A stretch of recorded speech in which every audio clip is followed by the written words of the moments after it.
په دنیا کې دوی هستې داسې دي چې هغه خفګان له ما ویل کوه. یوه ده د الله تعالی ذات و بل ده ډاکټر. چې الله تعالی دې نه خفه شي نو ډاکټر له دې راولګي و چې ډاکټر دې نه خفه شي نو پوس دې ولګي.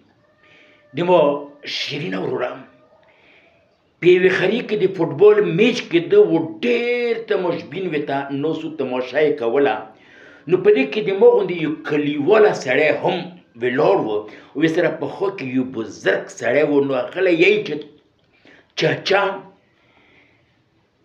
د دې غونډس کې څه غلطي ده چې په دا میدان کې هر یو سړی لګت ورکوي. نو هغه اتر ورته یی هغه چاچا ورته یی چې د دې غونډس کې غټه غلطي دا ده چې دا د ننه نه خالي ده ځکه د خلک لګتې ورکوي. نو ګلالو بچو دغه واقعه موله دا پیغام راکوي چې که په خاندان کې وي نو پوره به وي او که د خاندان نه د رشتو نه لږ غوندې بار شوي نو د ګیند غوندې به خولي وي او هر سړی به لګت تېر کوي. د خپل ځان خیر ساتو. ډېره ډېره مهرباني. خوشحاله اوسو.